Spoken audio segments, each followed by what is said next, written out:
Del Santo Evangelio según San Marcos. En aquel tiempo el Espíritu impulsó a Jesús a retirarse al desierto, donde permaneció 40 días y fue tentado por Satanás. Vivió allí entre animales salvajes y los ángeles le servían. Después de que arrestaron a Juan el Bautista, Jesús se fue a Galilea para predicar el Evangelio de Dios y decía: Se ha cumplido el tiempo y el reino de Dios ya está cerca. Conviértanse y crean en el Evangelio. Palabra del Señor. Te invito a reflexionar en este pasaje del Evangelio que hoy hemos escuchado. Jesús en el desierto, 40 días, preparándose para iniciar su vida pública. Y ahí nos dice que fue tentado por el demonio. Qué interesante descubrir que nuestro Señor, en esas 3 tentaciones que tuvo, resume de una manera increíble todas las tentaciones que tú y yo podemos tener durante nuestra vida. Cualquier tentación que tú y yo tengamos va en uno de los 3 campos que tuvo la tentación nuestro Señor: el placer, el tener y el poder. Las 3 tentaciones continuamente vienen a nosotros.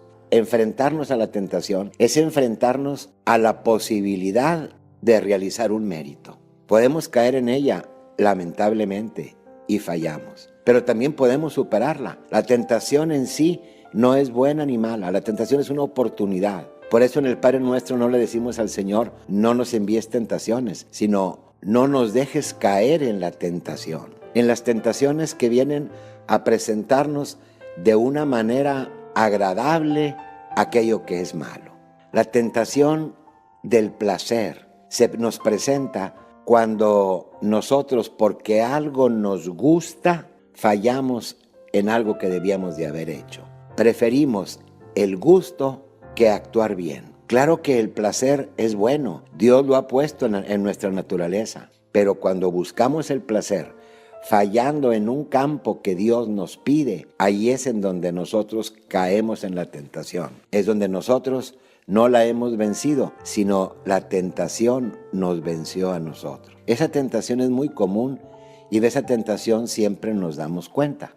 Sin embargo, la segunda tentación es un poco más sutil. Es la tentación del tener. Muchas veces por tener realizamos tantas cosas que no son correctas. Hay quien por tener algo que ansía le quita a otro. Muchas veces por la tentación del tener, se han roto tantas relaciones familiares, de amistades y de tantas personas. Ese tener que a veces hay quien lo ve como fin en la vida. Hay quien vive para tener en lugar de buscar tener para vivir. El tener que también es bueno como el placer y que lo necesitamos, no es un fin, es un medio para vivir. Y debemos de hacerlo de una forma honesta, el tener. Es como el Señor nos lo pide y es como esta Cuaresma nos invita a reflexionar si por ese tener nosotros también le fallamos a nuestra familia, a nuestros amigos, al lugar donde trabajamos, etc.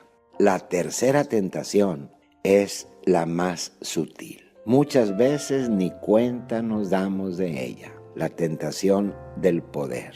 Esa tentación de sentirnos más que los demás, de creer que al ser más nosotros podemos tratar de una manera indigna a nuestros semejantes. La tentación del poder que nos lleva a conseguir algo aunque nosotros no respetemos los derechos de los demás. El poder que nos puede llevar a obtener un puesto a costa de lo que sea, con tal de nosotros manifestar que hemos podido. El poder está en el fondo de muchos pleitos, de muchas discusiones, de muchas divisiones en la familia, en el trabajo, en la sociedad, en las diferentes agrupaciones.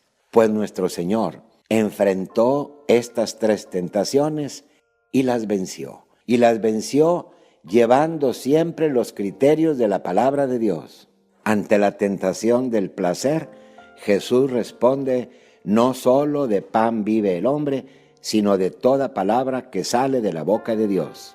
Ante la tentación del tener, cuando le dice el demonio: Todo esto te daré si postrado me adoras. El Señor dice, está escrito, solo a Dios adorarás y a Él solo servirás.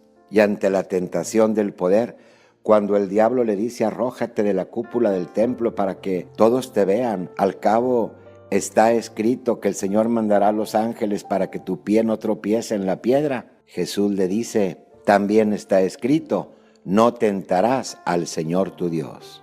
Yo te invito a reflexionar en esta Cuaresma y principalmente en esta primera semana a ver cómo respondes ante las tentaciones, a llenarte en tu reflexión de la palabra de Dios para responder con los criterios de Dios a cada una de ellas y a vivir un sacrificio que te ayude a ser más fuerte en este tiempo y siempre. Te deseo una muy fructífera Cuaresma para que llegues a vivir una muy feliz Pascua de Resurrección.